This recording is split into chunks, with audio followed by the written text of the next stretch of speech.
Aldeia de Aljustrel, em Fátima, Portugal. Local onde entre os anos de 1907 a 1910, nasciam aqueles que para sempre ficariam conhecidos como os Pastorinhos de Fátima. Lúcia, Francisco e Jacinta. Três crianças que entre os anos de 1916 a 1917 tiveram de forma sobrenatural, por 3 vezes a visão de um anjo. E por 6 vezes, a visão de Nossa Senhora. Boa parte destas aparições aconteceu num lugar chamado Cova da Iria. A Cova da Iria era uma porção de terra, um terreno, onde as 3 crianças frequentemente iam para pastorear um pequeno rebanho de ovelhas da família. E é justamente em uma dessas ocasiões em que Nossa Senhora aparece a eles. Logo na primeira aparição, a santa pergunta se eles estavam dispostos a enfrentar todos os sacrifícios que estavam por vir, e os pastorinhos respondem que sim. E essa pergunta não foi à toa, pois ao longo das aparições, a vida dos 3 transformou-se completamente. Não só por acolherem os pedidos da santa, como rezar o terço diariamente, fazer sacrifícios, e até por conta de algumas das revelações que tiveram durante as aparições. Mas principalmente, por passar a serem constantemente interrogados, muitas vezes sofrendo ameaças, e até sendo acusados de mentirosos. Ao longo das aparições, muitos dos acontecimentos marcariam para sempre a vida das 3 crianças. Como as várias perseguições, a própria visão do inferno, ocorrido na terceira aparição. Mas talvez, de todos os acontecimentos, nada marcaria mais a vida de Lúcia, do que saber que em breve, teria que ver partir seus 2 grandes amigos, Jacinta e Francisco, conforme revelado na segunda aparição. O primeiro foi Francisco. Francisco de Jesus Marto era irmão de Jacinta e primo de Lúcia. Nasceu em 11 de junho de 1908, e no ano das aparições, tinha 9 anos de idade. Francisco era um menino que amava a natureza, e nas horas vagas, gostava de tocar flauta.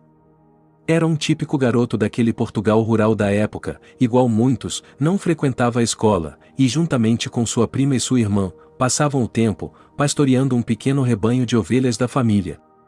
Mas após as aparições, a pedido da própria Virgem Maria, ele começou a estudar. Mas por motivos de doença, acabou parando. De acordo com as memórias de sua prima Lúcia, Francisco era um garoto muito sociável, porém, bastante calmo, adorava música, e passava horas tocando seu pífaro, uma espécie de flauta simples.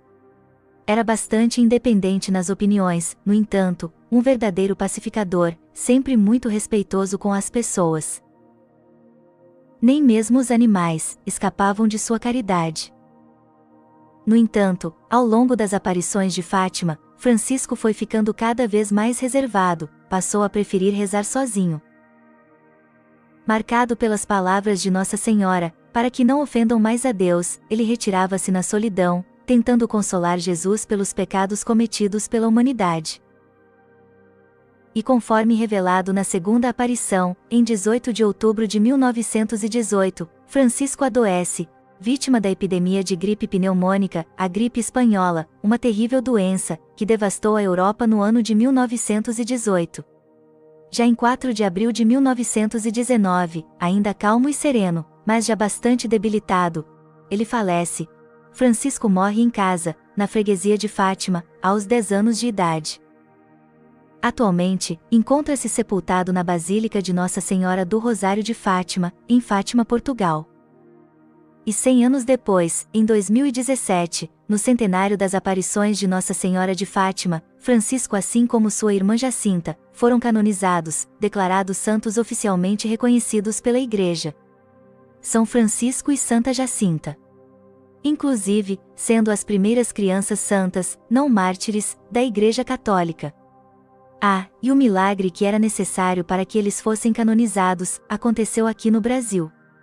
E ao longo do vídeo, contaremos como aconteceu. Santa Jacinta. Jacinta de Jesus Marto, nasceu em 5 de março de 1910, e tinha 7 anos na data das aparições.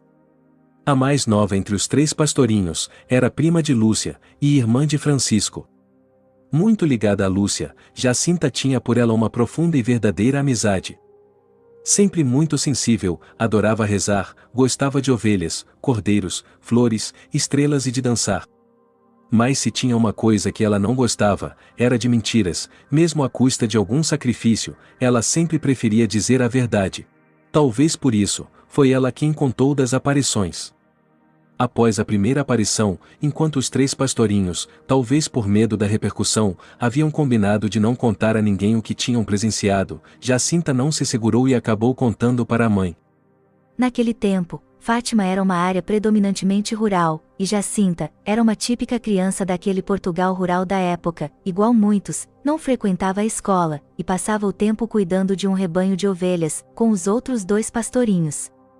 Mas depois das aparições, atendendo à recomendação de Nossa Senhora, que pediu que eles aprendessem a ler e escrever, Jacinta começou a estudar.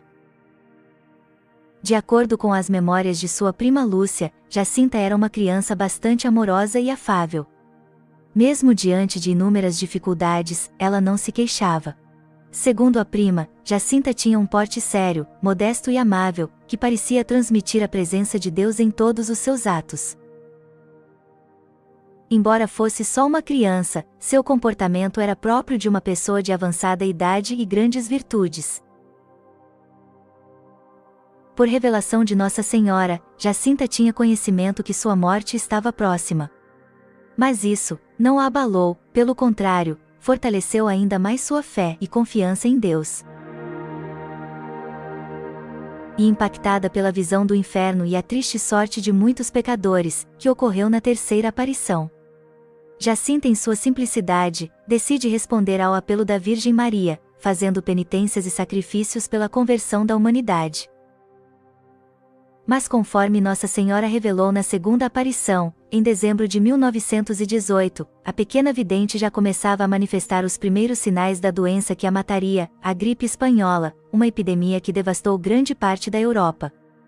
A partir daquele mês, em decorrência das graves complicações advindas da broncopneumonia, Jacinta aceitou a doença e os sofrimentos, transformando em um sólido testemunho de fé.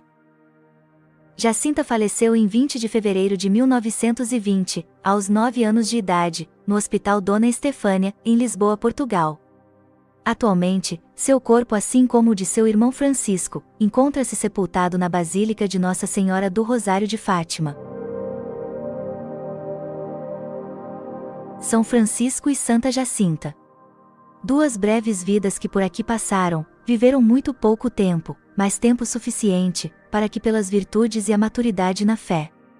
Pela primeira vez na história, a Igreja reconhecesse a santidade de 2 crianças não mártires. Em 13 de maio de 1989, por decreto do Papa João Paulo II, abria-se o precedente para o reconhecimento da santidade de Francisco e Jacinta. No entanto, ainda restava um longo caminho a ser percorrido, pois entre os vários requisitos necessários para a canonização, é necessário que ocorra pelo menos 2 milagres, milagres estes obviamente sem explicação científica, e atestado por uma junta médica. Mas isso não foi um empecilho. Pois em 25 de março de 1987, por volta das 11 da noite, enquanto uma moça, de nome Maria Emília Santos, que era paralítica, e enquanto repousava em sua cama, ela rezava uma novena dedicada a Jacinta Marto, já estava no penúltimo dia. De repente, ela sentiu um grande calor e formigamento nos pés, e foi subindo por todo o corpo. Em seguida, ela escutou uma suave voz, que dizia: "Senta-te, que tu podes." E então, depois de 22 anos paralítica, Maria Emília conseguia ficar sentada pela primeira vez.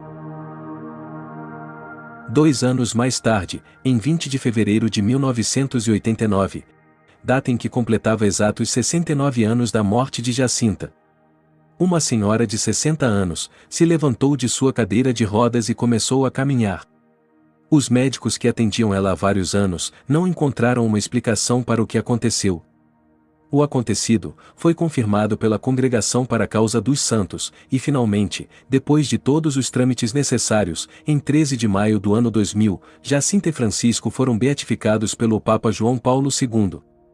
Agora, precisava de mais um milagre, para que os beatos Francisco e Jacinta pudessem ser canonizados.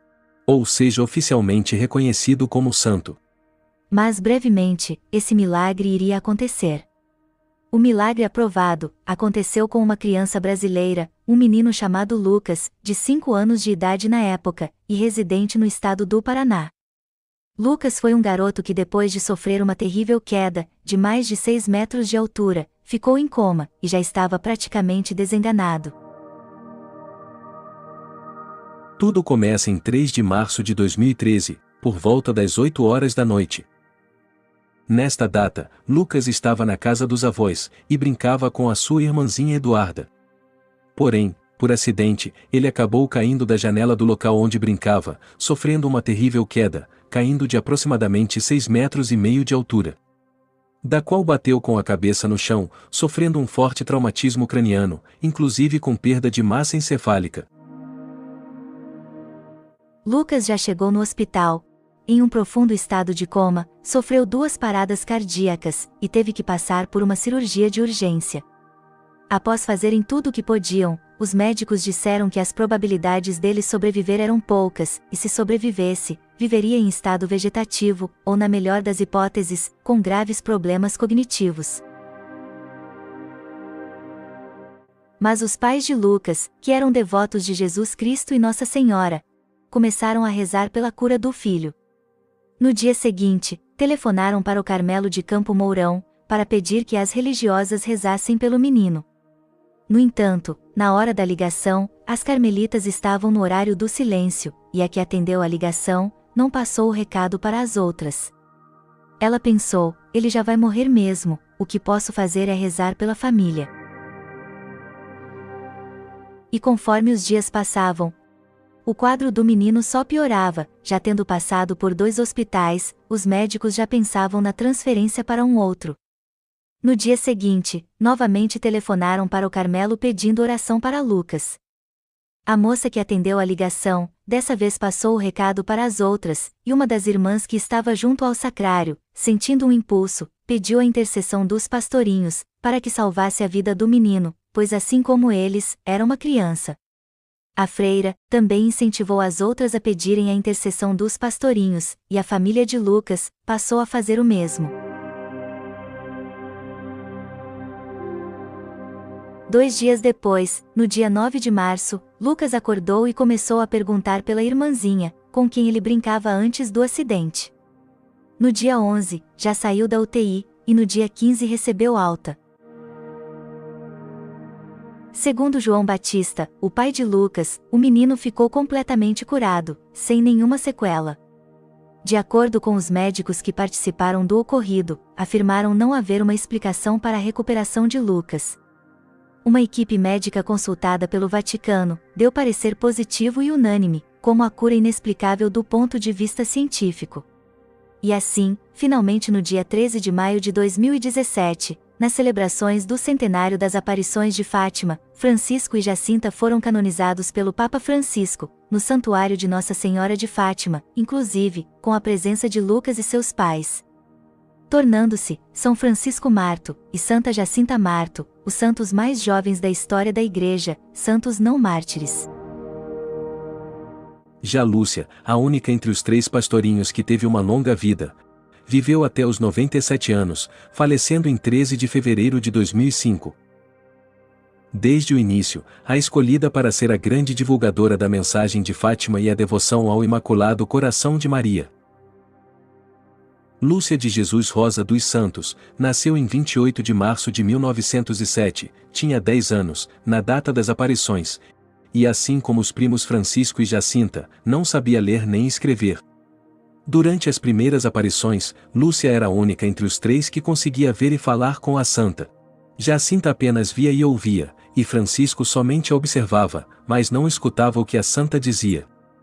E durante os primeiros anos, a hierarquia católica se manteve cética sobre as afirmações das 3 crianças, foi somente a partir de 13 de outubro de 1930, que o bispo de Leiria tornou oficial que as aparições fossem dignas de crédito. A partir de então, o Santuário de Fátima, onde já existia a capelinha, passou a ganhar uma grande expressão mundial. Após as aparições, Lúcia ingressou no Colégio das Irmãs Doroteias, em Vilar, no Porto. Posteriormente, foi para a Espanha, onde professou-se como freira Doroteia, permanecendo ali alguns anos. Depois retornou a Portugal, e 2 anos mais tarde, entrou para a clausura do Carmelo de Santa Teresa em Coimbra, onde professou-se como freira carmelita descalça, adotando o nome de Irmã Maria Lúcia de Jesus, do Coração Imaculado, onde permaneceu até a data de sua morte, em 13 de fevereiro de 2005, aos 97 anos. Seus restos mortais foram trasladados para a Basílica de Nossa Senhora do Rosário de Fátima, sendo sepultada ao lado de Santa Jacinta. Ao longo da vida, Lúcia escreveu numerosos escritos, dentre eles, os que salientam as suas memórias.